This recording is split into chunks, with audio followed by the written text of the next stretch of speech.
దేవునామానికి స్తోత్రం కలుగునుగాక. ప్రభునందు ప్రియులరా, ప్రభువైన యేసుక్రీస్తు నామంలో మీ అందరికీ శుభవందనాలు. అందరూ బాగున్నారా? దేవుని కృపను బట్టి నూతన సంవత్సరంలో మరొకసారి మన ప్రియులు మోషే గారు హెప్సిబా స్టూడియో తరపున ప్రభు సేవ ఉచితంగా జరిగిస్తూ అనేకులకు ఆశీర్వాదకరమైన దేవుని వర్తమానాన్ని షేర్ చేస్తున్నటువంటి సహోదరుడు మోషే గారిని, వారి ఫ్యామిలీని దీవించాలని ప్రార్థన చేస్తూ ఈ కార్యక్రమంలోనికి మనం వెళదాం. రండి, దేవుని వాక్యాన్ని షేర్ చేసుకుందాం. ఏదైనా మన దేవుని లేఖనాన్ని దేవుని యొక్క భయము అనే అంశాన్ని తీసుకుని మనం ధ్యానం చేద్దాం. దేవుని యొక్క భయము అని అంటే లోకంలో ఎన్నో భయాలు ఉన్నాయి. ఒకటి, మనం పామును చూస్తే భయపడతాం, అది మనల్ని కాటేస్తే మనం చనిపోతామో అనే భయం. సింహం చూస్తే భయపడతాం, దాని నుంచి దూరంగా పారిపోవాలి అని. నీళ్లు చూస్తే కొంతమంది భయపడతారు, మునిగి చనిపోతారు అని. అంటే లోకంలో రకరకాల భయాలు ఉన్నాయి. మరి కొంతమందికి భర్తను చూస్తే భయం భార్యలకి, ఎందుకంటే ఆ భర్తలు భార్యల్ని అలా భయపెడుతూ జీవిస్తారు. మరికొంతమంది పిల్లలకి తల్లిదండ్రులు అంటే భయం, కొంతమంది తల్లిదండ్రులకు పిల్లలంటే భయం. లోకంలో ఎన్నో భయాలు రాజ్యాన్ని ఏళ్తూ ఉన్నాయి. నేటి దినాల్లో మనం చూస్తూ ఉంటే ఈ భయం వలన ఎంతోమంది సూసైడ్ చేసుకుని చనిపోతూ ఉన్నవారు కూడా ఉన్నారు. అసలు భయం అంటే ఏంటి? ఎలా భయపడాలి? ఎందుకు భయపడాలి? ఈ భయం వలన వచ్చే లాభం ఏంటి అనేది మనం ఇదేనా దేవుని వాక్యం ద్వారా ధ్యానం చేసుకుందాం. పరిశుద్ధ గ్రంథమును మనం తెరిచినట్లయితే ఆదికాండము 39వ అధ్యాయము 9వ వాక్యంలో యోసేపు భయపడ్డాన్ని మనం చూస్తాం. యోసేపు ఏ విషయం భయపడ్డాడు? ఐగుప్తు దేశంలో పోతిఫర్ ఇంటి దగ్గర ఉన్నప్పుడు పోతిఫర్ తనకున్నటువంటి విశ్వాసాన్ని బట్టి తన గృహం మీద నాయకుడిగా ఏర్పాటు చేశాడు.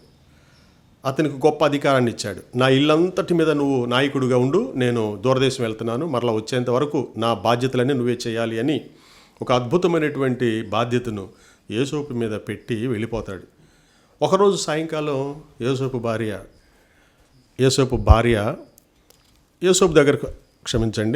ఒకరోజు పోతిఫర్ భార్య యోసేపు దగ్గరికి వచ్చింది. యోసేపు దగ్గరికి వచ్చి తనను చేయకుండా పని చేయమని ఆమె బలవంత పెడుతుంది.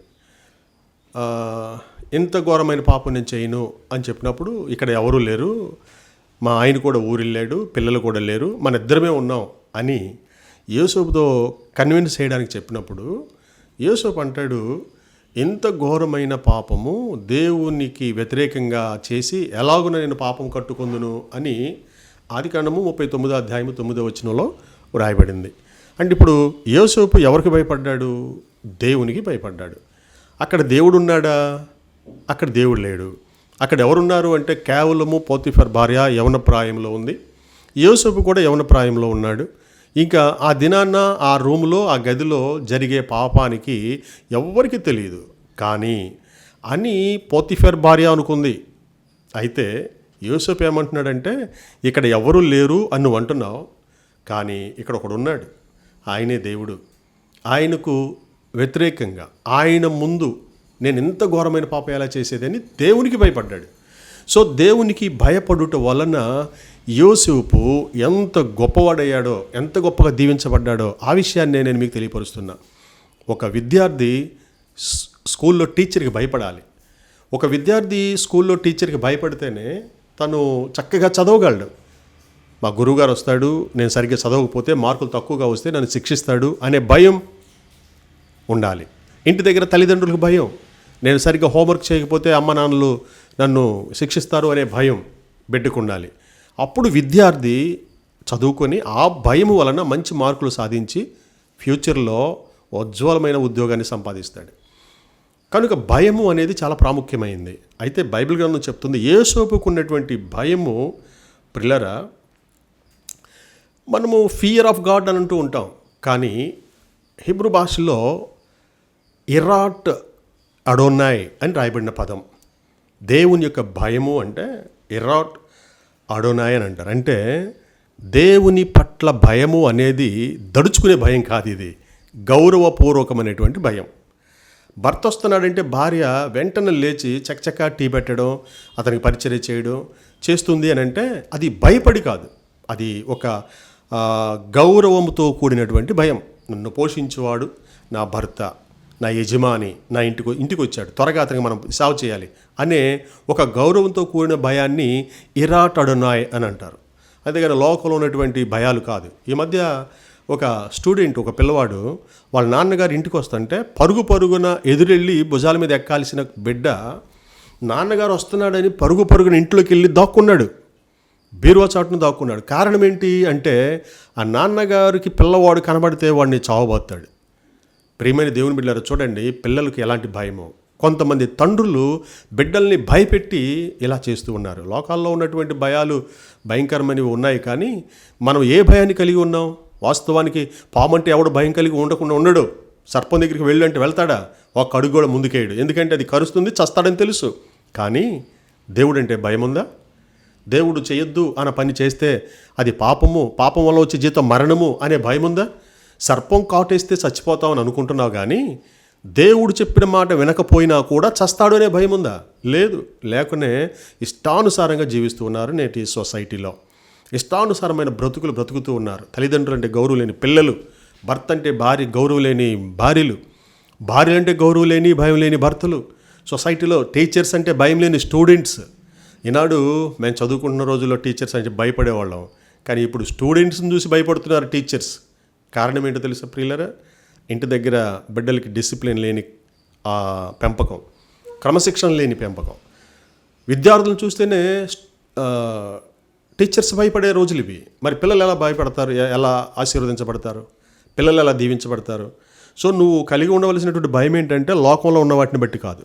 లోకంలో మనం ఒక ఎమ్మెల్యే గారు వచ్చాడంటే ఆయనకి భయపడం, మనం గౌరవంతో కూడిన భయాన్ని ప్రదర్శిస్తాం. అక్కడ ఆయన చేయవలసిన సపర్యలన్నీ మనం చేస్తాం, చేయకుండా వదిలిపెట్టం. ఎందుకంటే అతను ఎమ్మెల్యే, ఎంపీ లేదా మినిస్టర్ కాబట్టి ఆయనకి మనం భయపడతాం. ఆ భయం అనేది ఒక రకమైన గౌరవంతో కూడినటువంటి భయం. అలాంటి గౌరవంతో కూడిన భయము మనం కూడా దేవుని పట్ల చూపించాలి.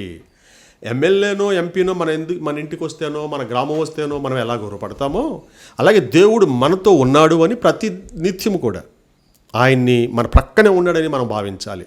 ఆయన పేరేంటి? ఇమ్మానుయేలు. ఇమ్మానుయేలు అనగా దేవుడు మనకు తోడై ఉన్నాడు అని అర్థం. కాబట్టి ప్రియ దేవుని బిడ్డలారా, ఈరోజు దేవుని యొక్క సన్నిధిలో దేవుని మాటలు వింటున్నటువంటి మనము మరి ఎలాంటి నువ్వు భయాన్ని కలిగి ఉన్నావు? లోకంలో భయాన్ని కలిగి ఉన్నావా, లేక దేవుని యందు భయం కలిగి ఉన్నావా? యోసేపు దేవుని యందు భయం కలిగి ఆ భయంకరమైన పాపాన్ని చేయలేదు కనుక ఆ దేశానికి యోసేపు ఏమయ్యాడో తెలుసా ప్రియులరా? చూడండి, ఆదికాండము 41వ అధ్యాయము 40వ వచనం కనుక మనం చూసినట్లయితే ఫరో ఇంటికి అతన్ని అధికారిని చేసేశాడు. ఫరో అంటే ఐగుప్తు దేశానికి ప్రధానమంత్రి, ఐగుప్తు దేశానికి నాయకుడు. మరి ఈ ఒక బానిసగా ఉన్నవాడు, హెబ్రీ బానిసగా ఐగుప్తు దేశంలో కొన్ని నాణ్యాలకు అమ్మబడినవాడు, జీతగాడు, బానిస, దేవుణ్ణి కేవలం భయం కలిగి ఉన్నాడు కనుక పరాయి దేశంలో అతను ఎంతగా అభివృద్ధి చెందాడు అని అంటే ఐగుప్తు దేశానికి ప్రధానమంత్రిగా అయ్యాడు. ఎంత గొప్ప విషయం! ఎవరవుతారు ఇలాగ చెప్పండి? చరిత్రలో ఒక బానిస పరాయి దేశానికి ప్రధానమంత్రి అవ్వడం అనేది ఎక్కడైనా ఉందా? ఏ చరిత్రలోనైనా ఎక్కడ కనబడదు మనకి, కానీ ఒక బైబిల్ గ్రంథంలో మాత్రమే కనబడుతుంది. మరి ఈ బానిస పిల్లవాడు పరాయి దేశంలో ప్రధానమంత్రిగా ఎలా ఎదిగాడు అని అంటే అతనికి ఉన్నది దేవుని యొక్క భయము. అతను చెరసాల్లో వేయబడినప్పుడు కూడా దేవుని భయాన్ని కలిగి ఉన్నాడు. జైల్లో ఉన్నప్పుడు కూడా దేవుని భయాన్ని కలిగి ఉన్నాడు. పొతిఫర్ ఇంట్లో ఉన్నప్పుడు దేవుని భయాన్ని కలిగి ఉన్నాడు. అన్నదమ్ములు కొట్టి తరిమేసినప్పుడు దేవుని భయాన్ని కలిగి ఉన్నాడు. ఈ విధంగా ప్రతి విషయంలో దేవుడు అంటే భయము భయము భయము. ఆ భయమే ఈ యోసేపుని అత్యధికమైనటువంటి సింహాసనం మీద కూర్చోబెట్టింది. ఈ రోజున ఇంకా యోసేపుకున్నటువంటి ఆశీర్వాదాలు, యోసేపుకున్నటువంటి దీవెనలు, దేవుని భయం వలన ఎన్ని వచ్చాయో చూడండి. ఫరో ఇంటికి అధికారిగా ఉన్నాడు. ఐగుప్తు దేశం మీద అతడు అధికారిగా ఉన్నాడు. ఒకటి ఫరో ఇంటి మీద, ఫరో ఇంటికి ఫరో అధికారిగా ఉండాలి, కానీ ఫరో ఇంటిలో ఉన్న పని వారందరి మీద ఇతనిదే అప్పర్ హ్యాండ్. ఇతని చెప్తేనే చేయాలి అక్కడ. ప్రియమైన దేవుని బిడ్డలారా, తర్వాత ఐగుప్తు దేశమంతటికి అధికారి. తర్వాత ఆయనకి ఇవ్వబడిన అధికారము ఫరో చేతి ఉంగరాన్ని తీసి యోసేపుకు తొడిగారు. ఎంత గొప్ప ధన్యత చూడండి. ఫరో చేతి ఉంగరం ఎవరికి ఇవ్వాలంటే తన వారసుడు, తన కుమారుడు, తన తర్వాత ఐగుప్తు దేశాన్ని పరిపాలించే రాజుకి అతను ఆ ఉంగరాన్ని ప్రజెంట్ చేయాలి. కానీ ఇప్పుడు ఫరో యోసేపుకి ఆ ఉంగరాన్ని ప్రజెంట్ చేశాడంటే దాని అర్థం ఏంటి తెలుసా? నా వారసుడు యోసేపే అని. అసలు ఎవరు వారసుడు కావడానికి? ఫరో వంశంలోంచి వచ్చినవాడా, ఫరో కుటుంబంలో నుంచి వచ్చినవాడా, ఫరో రక్తానికి పుట్టినవాడా, లేదా ఫరో భార్యకి పుట్టినవాడా? ఎవరు కాదే. మరి ఇంత గొప్ప ఆధిక్యతను అతను ఎలా సంపాదించగలిగాడు? కేవలము దేవుని యందు భయం మాత్రమే. ప్రియమైన దేవుని బిడ్డలారా, ఈరోజు మనము దేవుని భయం కలిగి ఉంటే నువ్వు ఉన్న చోటను ఆశీర్వదించబడతావు. దేవుని భయం లేక ఇదేనా కుటుంబాలు పాడైపోతూ ఉన్నాయి, సొసైటీలు పాడైపోతూ ఉన్నాయి, విద్యార్థులు పాడైపోతూ ఉన్నారు, కుటుంబాలు పాడైపోతూ ఉన్నాయి. కనుక దేవుని భయము చాలా ప్రాముఖ్యం. యెహోవా భయము ఆశీర్వాదం అని బైబిల్లో ఉంది. యెహోవా భయము, యెషయా ప్రవక్త చెప్తాడు, యెహోవా యందు భయభక్తులు ఎవరైతే కలిగి ఉంటారో వారు ఆశీర్వాద ఫలాలు పొందుకుంటారు. ఇప్పుడు పరాయి దేశంలో యోసేపు ఎన్ని విధాలుగా ఆశీర్వదించబడ్డాడు మీకు తెలియజేస్తాను. 1, ఫరో ఇంటిలో అతను నాయకుడిగా ఉన్నాడు. 2, ఫరో దేశం మీద, ఐగుప్తు దేశం మీద అతడు నాయకుడిగా, అధికారిగా ఉన్నాడు. 3, ఫరో చేతి ఉంగరాన్ని అతను స్వతంత్రించుకున్నాడు, అంటే అతను గెలుచుకున్నాడు. ఫరో యొక్క మనసును గెలుచుకున్నాడు. ఫరో దేశాన్నే గెలిచాడు. ఒక రకంగా చెప్పాలంటే ఫరో దేశాన్ని అతను సంపాదించగలిగాడు. తర్వాత ఆ ఉంగరం ధరింపజేసిన తర్వాత రాజవస్త్రాలండి, నీలి వస్త్రాలు, విలువైనటువంటి వస్త్రాలు, రాజులు ధరించే వస్త్రాలు. రాజు తర్వాత ఈ వస్త్రాలు ఎవరు ధరించకూడదు. కానీ రాజుగారు యోసేపునకు అతను బతికుండగానే, అతను ప్రక్కన ఉండగానే మరొక వ్యక్తికి ఇచ్చాడు అని అంటే, ఇక నాతో పాటు ఈయన కూడా సమానమైన అధికారము కలవాడు. ఉంగరం తన ఉద్యోగం ఉండగా ఉంగరాన్ని ఇవ్వకూడదు. తన ఉద్యోగానికి రిజైన్ చేసి ఆ తర్వాత వచ్చే వారసుడికి రాజుగారు ఉంగరాన్ని బహుకరించాలి. కానీ రాజుగారు బ్రతికుండగానే యోసేపునికి ఎన్ని ఘనతలు, ఎన్ని ఆధిక్యతలు, ఎన్ని ఆశీర్వాదాలు చూడండి. తర్వాత మరొక గొప్ప విషయం ఏంటంటే, ఫరో రథాన్ని ఎక్కి, ఫరో ఒక ప్రక్కన రథం మీద, తన ప్రక్కన రెండవ రథం మీద యోసేపు. ఎంత గొప్ప ఆధిక్యతలో చూడండి. 5వది ఇది. ఫరో రథం మీద ఊరేగిస్తూ అక్కడ ప్రజలందరికీ ఏమని అనౌన్స్మెంట్ చేయమన్నాడంటే, ఇదిగో ఐగుప్తు దేశం అంతటికి అధికారి ఈయనే. ఇంకొక గొప్ప విషయం ఏంటంటే, ఓ ప్రజలారా వినండి, ఈ ఐగుప్తు దేశానికి రాజు నేనే, కానీ ఈ యోసేపు పర్మిషన్ లేకుండా ఈ దేశంలో ఒకడు చెయ్యి పైకి ఎత్తాలన్నా యోసేపు పర్మిషన్ కావాలి, కాలు కదిలి స్టెప్ వేయాలన్నా యోసేపు పర్మిషన్ కావాలి, నాది కాదు, యోసేపు తర్వాతే నేను. ఎంత గొప్ప ఆధిక్యత, ఎంత గొప్ప ఆధిక్యత. ఇట్టి ఆధిక్యతల్ని మనము స్వతంత్రించుకోవాలి అని అంటే యోసేపునకు ఉన్నటువంటి భయమును మనం కూడా కలిగి ఉండాలని ప్రభు పేరిట మీకు మనవి చేస్తున్నాను. ప్రియమైన దేవుని బిడ్డలారా, తన గృహంలో యోసేపు ఎంతగా ఆశీర్వదించబడ్డాడంటే, అతనికి వాళ్ళ అమ్మ నాన్నలు పెట్టిన పేరు యోసేపు. యోసేపు అని అంటే ఫలించే కొమ్మ అని. నా బిడ్డ అభివృద్ధి చెందాలి, నా బిడ్డ ఫలించాలి, నా బిడ్డ అనేకులకు దీవెనకరంగా ఉండాలని మనం అనుకుంటాం. అందుకే మనం కూడా మన బిడ్డలకు పేర్లు పెడతాం. మీ బిడ్డలకు మీరు ఎలాంటి పేర్లు పెడుతున్నారో ఆలోచించేయండి. నాకు తెలిసిన ఒక ఆమె ఇటీవల ఒక పేరు పెట్టింది. ఆ పేరు ఏంటంటే కృష్ణరాజు. నేను అడిగాను ఆమెని, అమ్మా ఎందుకు మీ అబ్బాయికి కృష్ణరాజు అని పేరు పెట్టావు అని అంటే, నేను కృష్ణరాజు సినిమా చూస్తూ ఉన్నప్పుడు ఈడు పుట్టాడయ్యా అని చెప్పింది. చూసారా ప్రియులారా, ఎంత అజ్ఞానం అండి. కృష్ణరాజు సినిమా చూస్తుండగా ఈడు పుట్టాడంటే అందుకని కృష్ణరాజు పేరు పెట్టింది. అంటే ఈమె ఉద్దేశం ఏంది, ఈడు కూడా కృష్ణరాజు అవ్వాలని. కానీ కృష్ణరాజుకి ఈడికి అసలు పోలికే లేదు. ఈడు ఎలికంత పిల్లడు, కృష్ణరాజు ఏమో 7 అడుగులోడు.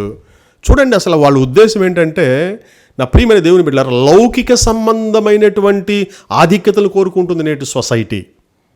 నా బిడ్డ చిరంజీవి అయిపోవాలి, కృష్ణరాజు అయిపోవాలి, సచిన్ టెండూల్కర్ అయిపోవాలి అనుకుంటూ ఉన్నారు. కానీ దేవుని కృపలో వర్ధిల్లాలి, నా బిడ్డ ఫలించాలి, అనేకులకు ఆశీర్వాదకరంగా ఉండాలి అని యోసేపు తల్లిదండ్రుల వల్లే ఎంతమంది ఆలోచించి ఉంటారు. అమ్మ బాబు మీ పిల్లలకి ఏ పేర్లు పెట్టారో ఆలోచించేయండి. నా ప్రియమైన దేవుని బిడ్డలారా, పేరు కూడా చాలా ప్రాముఖ్యమైందేనండి. పేరును బట్టే మనం దీవించబడతాం. అబ్రాముని దేవుడు పిలిచి, అబ్రామా నీ పేరు ఇక మీదట అబ్రాము కాదు అబ్రాహాము అని మార్చేశాడు. అబ్రాములో ఆశీర్వాదం లేదు, అబ్రాహాములో ఆశీర్వాదం ఉంది. నీ బిడ్డలకు నువ్వు పెట్టే పేరు ఆశీర్వాదకరమైన పేరు పెట్టు. మనం క్రైస్తవులుగా పుడతాం, క్రైస్తవులుగా పెరుగుతాం, చర్చిలకి వెళ్తాం, కానీ పేర్లు పెట్టేటప్పుడు మాత్రం పంచాంగాలు చూసి వాళ్ళ దగ్గరికి వెళ్ళి ఏ పేరు పెట్టాలి అని ఆ పేర్లు పెడుతున్నటువంటి నేటి క్రైస్తవులు ఎక్కువైపోయారు నేటి సమాజంలో. ఇటు చర్చికి వస్తారు, పాస్టర్ గారి దగ్గర పేర్లు పెట్టించరు, బైబిల్ పేర్లు పెట్టించరు, మంచి పేర్లు పెట్టించుకోరు. వీళ్ళు పంచాంగాల ప్రకారం పేర్లు పెడతారు. ఆ బిడ్డకు జ్వరం రాగానే అయ్యగారు ప్రార్థన చేయండి అని అంటారు. మరి ఆడి దగ్గరికి వెళ్ళొచ్చు కదా. పంచాంగాల దగ్గరికి వెళ్ళి చూసి పేర్లు పెట్టిన వాళ్ళకి అక్కడికి వెళ్ళి, అయ్యా ఈ పంచాంగం ద్వారా పేరు పెట్టావు, మా అబ్బాయికి హెల్త్ బాగోలేదు ప్రార్థన చేయండి అని ఆడికి ఫోన్ చేస్తారా? చేయరు. హెల్త్ బాగోకపోతే పాస్టర్ గారు ఫోన్ చేయాలి, చదువు రాకపోతే పాస్టర్ గారు ఫోన్ చేయాలి. కానీ పేర్లు మాత్రం పాస్టర్ గారు పెట్టాడు. మరి ఇంకా శుభకార్యాలు పెట్టే డేట్లు మాత్రం పాస్టర్ గారు చేత పెట్టించరు. ఎంత అజ్ఞానంగా ఉంటుందో చూడండి నేటి సొసైటీ. కనుక ప్రియమైన దేవుని బిడ్డలారా, మీకు ఈ విషయాలు ఏం తెలుస్తున్నారంటే కళ్ళు తెరవండి. ఇకనైనా కళ్ళు తెరవండి. దేవుని యొక్క భయము వలన ఇన్ని ఆశీర్వాదాల్లో యోసేపు అనగా ఫలించే కొమ్మ. నిజంగా అమ్మ నాన్నలు పెట్టిన పేరుకు సార్థకంగా యోసేపు బ్రతికాడు, అనేకులకు ఆశీర్వాదకరంగా ఉన్నాడు. పాపాన్ని దూరంగా పెట్టాడు, పాపాన్ని దగ్గరకు రానివ్వలేదు. ఈ రోజున అలాంటి అవకాశం నీకు కలిగితే నువ్వేం చేయగలవు?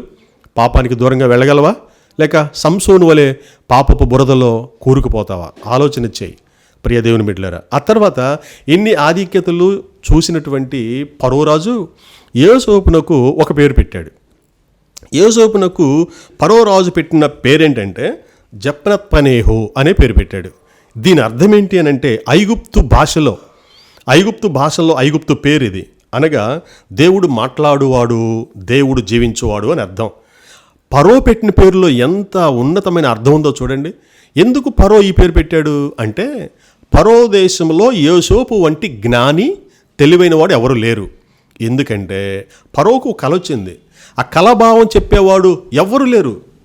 చివరికి జైల్లో చెరసాలలో ఉన్న యోసేపుని పిలిపిస్తే ఆ ఫరోకి అతని కలభావం చెప్పాడు.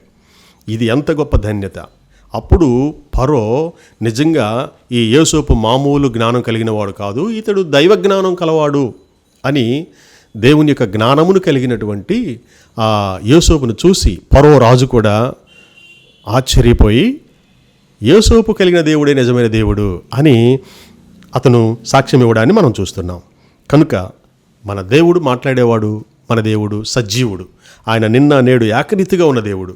ఇక రెండవ విషయాన్ని మనం గమనిస్తే ఐగుప్తు మంత్రసానులు కూడా దేవునికి భయపడ్డారు.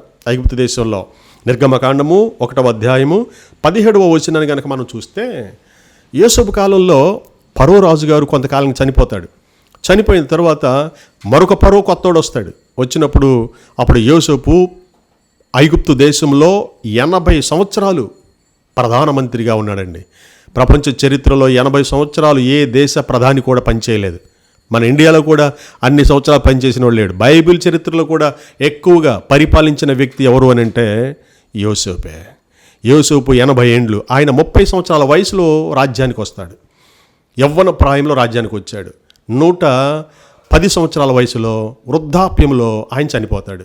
ప్రియమైన వారలారా, యోసేపు యవ్వన ప్రాయంలో తన 30 ఏండ్ల వయసులో రాజుగా ఐగుప్తు దేశానికి సింహాసనం అధిష్ఠించి 80 ఏండ్లు తిరుగు లేకుండా గొప్ప ప్రధానమంత్రిగా పనిచేసి 110వ సంవత్సరంలో ఆయన చనిపోయాడు.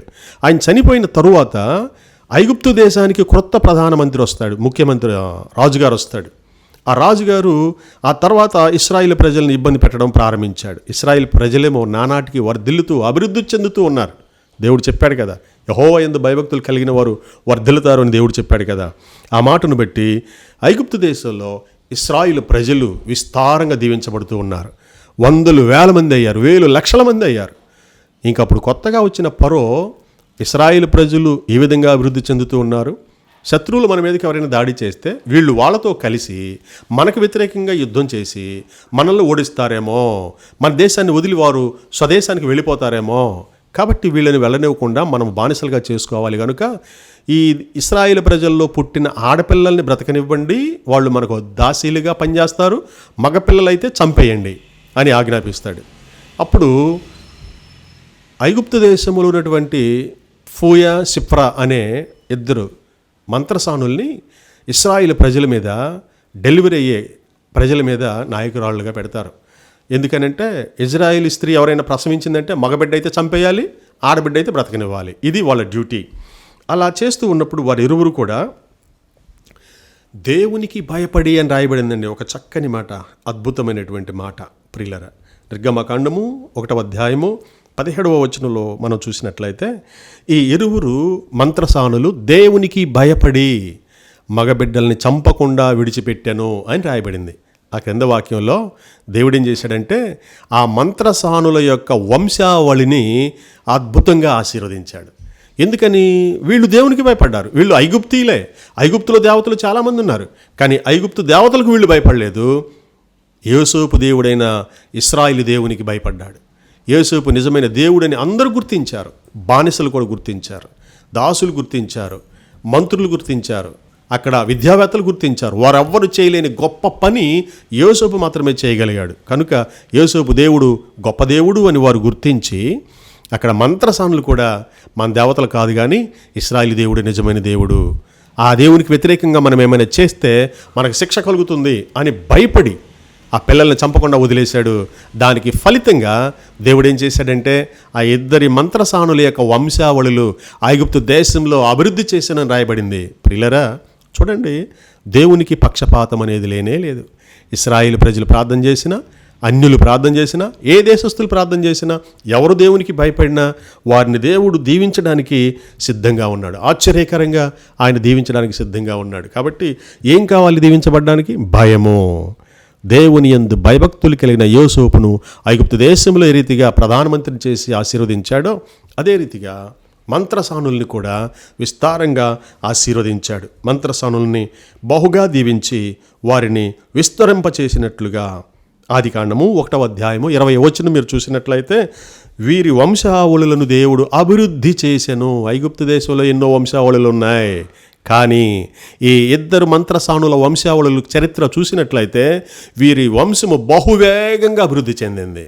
వారి సంతానము విస్తరించబడింది. తెగుళ్ళు, వ్యాధులు, గొడ్డుమోతుతనం ఏమీ లేకుండా వారి వంశావళులు విస్తారంగా దీవించబడ్డాయి. అని అంటే దేవుని యొక్క భయం. ఇది నాన్న సంతానము లేక బాధపడేవాళ్ళు కొందరు, పంటలు పండలేదని బాధపడేవారు కొందరు, ఉద్యోగం పోయిందని కొందరు, ఉద్యోగం రాలేదని కొందరు, మా బిడ్డలు ఫెయిల్ అయ్యారని కొందరు. వాళ్ళ జీవితాల్లో ఈ విధమైన భయాలతో సతమతమవుతూ ఉన్నారు తప్ప దేవుని భయములు కలిగి ఉందామే, దేవుని దీవెనలు పొందుకుందామే అనే ఆలోచన రావడం లేదు నేటి క్రైస్తవులకు. చూడండి, ఐగుప్తు దేశంలో ఎంత గొప్ప మార్పు వచ్చింది. ఒకే ఒక్కడు యోసేపు. చాలు ప్రియులరా, ఇలాంటి వాళ్ళు మన సమాజంలో ఉంటే, ఇలాంటి వాడు మన కుటుంబంలో ఉంటే మన తరతరాలు దీవించబడతాయి. కనుక మన బిడ్డల్ని యోసేపు వలె క్రమశిక్షణలో భయభక్తుల్లో పెంచాలని ప్రభు పేరిట మీకు మనవి చేస్తున్నా. ఇక 3వ విషయాన్ని కూడా మీకు జ్ఞాపకం చేసి ఈ ప్రసంగాన్ని ముగిస్తాను. అబ్రహామును గురించి మనం జ్ఞాపకం చేద్దాం. నిర్గమకాండము 22వ అధ్యాయము 12వ వచనం. అక్కడ అబ్రహాము ఏ విషయంలో దేవుని యందు భయభక్తులు కలిగి ఉన్నాడు అని మనం చూసినట్లయితే, ఈ చరిత్ర మనందరికీ తెలుసు. మీరు కూడా ఎన్నో పర్యాయాలు బైబిల్ చదువుకున్నారు, పాస్టర్ గారు చెప్పడం విన్నారు. అయినా మీకు జ్ఞాపకం చేస్తున్నా. ఇందులో గొప్ప మర్మాలు లేకపోయినా మీకు కొన్ని విషయాలు జ్ఞాపకం చేసి ఈ కార్యక్రమాన్ని ముగిస్తాను. యెహోవా భయము ఏ రీతిగా ఆశీర్వాదాన్ని తెస్తుందో. మొదట మనం చూసాం, యోసేపుని ఐగుప్తు దేశానికి ప్రధాని చేసి ఆశీర్వదించాడు. ఈ ఐగుప్తు మంత్రసానులను వంశావళులు అభివృద్ధి చేశాడు. ఇక 3వదిగా అబ్రహాము దేవునికి భయపడ్డాడు. ఏ విషయంలో భయపడ్డాడంటే, లేక అతనికి ఒక కుమారుడు పుట్టాడు. అతని పేరు ఇస్సాకు. ఈ ఇస్సాకుని దేవుడు ఒక రోజున, అబ్రహాము నువ్వు నాకు ఇస్సాకుని ఇవ్వాలయ్యా, దహన బలిగా ఇవ్వాలయ్యా అన్నాడు. ప్రియులరా, ఆ స్థితిలో ఎవరైనా ఉంటే లేక 100 సంవత్సరాలు ఎదురు చూసి బిడ్డను కని పుట్టిన కుమారుడితో సంతోషంగా ఆడుకుంటూ ఉంటే, ఆ ఎత్తుకుని గుండెల మీద ముద్దు పెట్టుకుంటూ చేతుల మీద పెంచుకుంటూ ఉంటే అబ్రహాముని పిలిచి అదే చేతులతో నీ బిడ్డను నరికి కట్టెల మీద పెట్టి దహన బలిగా చేయి అని కఠినమైన ఆజ్ఞాపించాడే. ఈ ఆజ్ఞ ఎవడైనా సహించగలడా? ఇలాంటి పని ఎవరైనా చేయగలరా ప్రపంచంలో అని చూస్తే, ప్రేమైన వర్లరా, అలా చేయడానికి ఎంతమంది ముందుకు వస్తారో నాకైతే తెలియదు. కానీ ఆ స్థితిలో ఉంటే మనమైతే ముందుకు రామేమో. యాక్చువల్గా నేనైతే ఇంకొక సాకు అయితే చెప్పేవాడిని, ప్రభువా దహన బలిగా కాదు కానీ నీ సేవకు ఇచ్చేస్తాను ప్రభువా, నీ సేవకుడిగా ఉంచుకో అనేవాడినేమో. లేదు ప్రభువా ఇంకొకటి నువ్వు వాడిని నీకు బలిగా ఇస్తాను అనేవాడినేమో. లేకపోతే ఉండు ప్రభువా మా ఆవిడికి చెప్పొస్తాను, ఆవిడికి చెప్పకుండా నేను బలిస్తే ఆమె ఒప్పుకోదేమో అని చెప్పేసి ఏదో ఒక సాకులు చెప్పడానికి ప్రయత్నం చేసేవాడిని. కానీ అబ్రహాం అలా ఏమీ చెప్పలేదు. యెహోవా ఇచ్చాడు, యెహోవా తీసుకుంటున్నాడు, కాబట్టి నేను ఎందుకు ఎదురు చెప్పాలనుకున్నాడు. లోబడి వెంటనే రాత్రికి రాత్రి పని వాళ్ళని తీసుకున్నాడు, గాడిదలను తీసుకున్నాడు, కట్టెలు తీసుకున్నాడు, నిప్పు తీసుకున్నాడు, బయలుదేరి మోరియా పర్వతం మీదకి వస్తూ ఉన్నాడు. మార్గమధ్యంలో ఇస్సాకు డౌట్ వచ్చింది, డాడీ మనం బలి పెంచడానికి వెళ్తున్నాం కదా, మరి కట్టెలున్నాయి, నిప్పు ఉంది, గొర్రెపు లేదు డాడీ, భలే మిస్టేక్ చేసావే నువ్వు, అసలైన గొర్రెపు లేదు డాడీ అని అడగగానే ఆ కుమారుడికి ఏ సమాధానం చెప్పాలో తండ్రికి అర్థం కాలేదు. కానీ ఉన్న పోటన అదే క్షణంలో దేవుడు మహాజ్ఞానం ఇచ్చి, నా కుమారుడా దేవుడే చూసుకుంటాడు పదా అని అన్నాడు. మనమైతే తడబడతాం, భయపడతాం, ఏం చెప్పాలో అర్థం కాదు, ఏడుస్తాం. కానీ అబ్రహాం అలా ఏం చేయలేదండి. దేవుని భయం అబ్రహాములో పనిచేసింది. నా కుమారుడా మనం వెళ్తున్నాం కదా, మరి దహన బలిని ఆయనే చూసుకుంటాడు, మన పని కాదు కదా ఇది అని చెప్పగానే సరే డాడీ వెళ్దాం పదని సంతోషంగా ఆ 17 ఏళ్ల కుర్రాడు ఇస్సాకు హ్యాపీగా కట్టెలు మోపు పెట్టుకొని నడుస్తూ ఉన్నాడు. ఈ కట్టెల్లో నేనే తగలబడుతున్నాను అనే సత్యం ఆ బిడ్డకు తెలియదు. కానీ దేవుని యొక్క ఉన్నతమైన ఉద్దేశం అక్కడ నెరవేరుతుంది. ఇస్సాకు కట్టెల మోపు నెత్తి మీద పెట్టుకుని వెళ్తూ ఉన్నాడు. ప్రియులరా, అలా వెళ్తూ దగ్గరికి వెళ్ళాడు. ఆ కట్టెల మోపుకున్న తాడు విప్పి ఇస్సాకు పడుకొని ఆయనని పడుకోబెట్టి చేతులు కట్టేస్తున్నాడు. అప్పుడు అర్థమైందండి ఇస్సాక్కి, డాడీ ఆ గొర్రెపిల్లని నేనేనా, నన్నే చంపబోతున్నావా, లేక పుట్టినవాడిని కదా, 100 సంవత్సరాల వయసులో వృద్ధాప్యంలో నీకు పుట్టాను కదా, నీ వృద్ధాప్యంలో నిన్ను చూసుకోవాల్సింది నేనే కదా, అలాంటి నన్ను ఏంటి డాడీ ఇలాగనా నువ్వు ఇలా చేస్తున్నావు, కట్టెల మీద పెట్టి నన్ను కాల్చేస్తావా, చంపేస్తావా అని బిడ్డలు ఏడ్చి మొత్తుకోవలసిన సమయం అది. కానీ ఇస్సాకు కూడా మారు మాట్లాడలేదండి. మారు మాట్లాడకుండా కట్టెల మీద ఉన్న తాడు డాడీ కడతా ఉంటే ఆయనకి సహకరించి కాముగా ఉన్నాడు. ఒక్క సత్యాన్ని చెప్పమంటారా, అబ్రహాం అప్పుడు వయసు 117 సంవత్సరాలు, వృద్ధుడు 17 సంవత్సరాల యవనస్తుడు ఇస్సాకుకి ఇష్టం లేకుండా, డాడీ నువ్వు ముసలోడు కదా, నీ లైఫ్ అంతా అయిపోయింది కదా, రేపమాప చచ్చిపోయేవాడివి, నువ్వు పడుకొని నిన్ను బలిస్తాను నేననే కత్తి తీసుకుని అబ్రహామును తోసేస్తే అబ్రహాం అలాగ పడిపోయేవాడు. కానీ ఇస్సాకు అలా చేశాడా? చేయలేదు. తండ్రికి సరెండర్ అయిపోయాడు, తండ్రికి లోబడ్డాడు. మా నాన్నగారి చిత్తమే నా ఇష్టం. ఈ రోజున పిల్లలు తల్లిదండ్రుల ఇష్టాన్ని లోబడుతున్నారు. పిల్లరా, తల్లిదండ్రులు బాబు నువ్వు ఎంబీబీఎస్ చేయాలరా అనంటే, అమ్మో అంత కష్టమైంది నేను చదవను, నువ్వు ఏదైనా ఇంజనీర్ కావాలన్నా అంటే అంత కష్టమైంది నేను చదవను, ఏదో సింపుల్ ఏదో ఒక చిన్న ఉద్యోగాలు చిన్న చదువులు చదువుతాను అంటున్నారే తప్ప అమ్మ నాన్నల ఉద్దేశాలని నెరవేర్చే బిడ్డలు ఎంతమంది ఉంటున్నారు? ఇదే నాన్న. తల్లిదండ్రుల మాట వింటే నిజంగా నీ చరిత్రలు మారిపోతాయి, నీ జీవితం మారిపోద్ది, ఎంత గొప్ప ఆశీర్వాదం పొందుకుంటావో. ఇస్సాకు కూడా తండ్రికి విధేయత చూపాడు. అబ్రహాము దేవునికి భయపడ్డాడు. కట్టెల మీద పడుకోబెట్టి కత్తి నరకబోయేసరికి వెంటనే దేవుడు అన్నాడు, అబ్రహామా ఎందును బట్టి నీవు నాకు భయపడ్డావని నేను తెలుసుకున్నాను అంటాడు. ఒకే ఒక మాట. నువ్వు నాకు భయపడతావో లేదో అనుకున్నాను, నిశ్చయంగా నువ్వు ఎందును బట్టి నువ్వు నాకు భయపడ్డావు కనుక ఆ కత్తి కింద పడే ఆ బిడ్డవాడిని ఏం చేయొద్దు, ఇదిగో ప్రక్కన పొదలో ఉంది గొర్రెపిల్ల, దాన్ని తీసుకొచ్చి వధించు. నిజంగా అబ్రహాము ఒక ప్రవచనం చెప్పాడు ఇస్సాక్కి, దేవుడే చూసుకుంటాడులే పదా అన్నాడు. ఇస్సాకు బదులుగా గొర్రెపిల్లను దేవుడు చూశాడు. ఇస్సాకు చావలసిన స్థానంలో గొర్రెపిల్లను చంపాడు. ప్రియ దేవుని బిడ్డలారా, ఆ విధంగా అబ్రహాము ఆశీర్వదించబడ్డాడు. అబ్రహాము దేవునికి భయపడ్డాడు, అబ్రహాము దీవించబడ్డాడు. అబ్రహాము వంశము దీవించబడింది, అబ్రహాము తరాలు దీవించబడ్డాయి. ఆదికాండం 22:17 చూస్తే ఆకాశ నక్షత్రముల వలె నీ సంతానాన్ని చేస్తాను అన్నాడు. రెండవది, భూమి మీద ఉన్న ఇసుక రేణువుల వంటి నీ సంతానాన్ని నేను ఆశీర్వదిస్తాను అన్నాడు. రెండు విషయాలకు కొంచెం తేడా ఉంది, గమనించండి. ఆకాశ నక్షత్రాలను లెక్క పెట్టలేం, భూమి మీద ఉన్న ఇసుక రేణువులు కూడా మనం లెక్కించలేం. మరి రెండు విషయాలు ఎందుకు చెప్పాడు అని అంటే, ఆకాశ నక్షత్రాలు పరసంబంధమైన ఆశీర్వాదానికి సూచన, భూమి మీద ఉన్న ఇసుక రేణువులు భూ సంబంధమైన ఆశీర్వాదానికి సూచన. భూమి మీద ఉన్న ఇసుక రేణువులు పంట పొలాలు, భూములు, ఆస్తులు ఇవన్నీ డెవలప్ అవ్వడాన్ని భూమి చూపిస్తుంది, ఇసుక. మరి పరలోక సంబంధమైన ఆశీర్వాదాలు అంటే ఏంటి? నక్షత్రాలు దేన్ని చూపిస్తున్నాయి అని అంటే, అబ్రహాము సంతానమంతా కూడా పరలోకంలో ఉంటుంది అని దాని అర్థం. అబ్రహాము సంతానము ఇసుక ఆకాశ నక్షత్రాల వలె పరలోకంలో ఉంటారు. నిజమే. ఈ రోజున అబ్రహాము ఇస్సాకుని కన్నాడు, ఇస్సాకు యాకోబుని కన్నాడు, యాకోబు ఏసావుని కన్నాడు, ఏసావు యెషై కన్నాడు, యెషైని తర్వాత దావీదు కన్నాడు. దావీదులో నుండి యేసు ప్రభు వచ్చాడు, ఇస్సాకులో నుండే యేసుక్రీస్తు ప్రభు. ఇస్సాకు వంశావళిని దేవుడు ఆశీర్వదించాడు. తరతరముల వరకు నేను నిన్ను దీవిస్తాను అన్నాడు కనుక ఆ తరతరాలు ఇప్పుడు యేసుక్రీస్తు రాజయ్యి మనందరినీ దీవించడానికి, పరిపాలించడానికి వచ్చాడు. కనుక ప్రేమైన దేవుని బిడ్డలారా, ఈ యొక్క మధ్యాహ్న సమయంలో దేవుని యొక్క వాక్యాన్ని వింటున్నటువంటి మనము దేవుని భయాన్ని కలిగి ఉన్నామా? లోకంలో ఎన్నో భయాలు మనకు ఉంటున్నాయండి. నువ్వు లోకానికి భయపడకుండా దేవునికి భయపడు చాలు, నువ్వు దేనికి భయపడాల్సిన పని లేదు. ప్రపంచమే నీకు భయపడుతుంది. నువ్వు ప్రపంచానికి భయపడ్డావు అనుకో, ప్రతి ఒక్కరికి నమస్కారం చేయాలి, కాళ్ళు మొక్కాలి, వంగాలి, అన్నీ చేయాలి. నువ్వు దేవునికి ఒక్కడికే నువ్వు మొక్కు, దానియేలు వలె దేవుడు నిన్ను ఆశీర్వదిస్తాడు. యోసేపుని దీవించినట్లు ఐగుప్తు మంత్రగాండ్లను, ఐగుప్తు ఆ స్త్రీలను దీవించినట్లు, అలాగే మరి చివరిగా అబ్రహాముని దీవించినట్లు నిన్ను నన్ను మనందరినీ దీవించాలంటే మనం దేవుని భయభక్తులు కలిగి ఉందాం. అట్టి కృప పరిశుద్ధాత్మ దేవుడు మనకు దయచేయునుగాక. ఆమేన్. ప్రార్థన చేసుకుందాం. ప్రేమ స్వరూపుడ దయగల నాయన, ఇంతవరకు శ్రేష్టమైన మాటలు వినే భాగ్యం మీరు మాకు ఇచ్చారు. భయము అనే అంశాన్ని గురించి మాకు నేర్పించారు. లోకంలో అన్నిటికీ భయపడుతున్నాడు మనిషి, ఒక్క దేవునికి తప్ప. ప్రభా, నీకు గనక మేము భయపడితే ఎటువంటి ఆశీర్వాదాలు మా కొరకు దాచావో అవన్నీ ఈ రోజున మేము నేర్చుకున్నాం. ఐగుప్తు మంత్రసానులు వంశావళులు దీవించబడ్డాయి. యోసేపు వంశం దీవించబడింది.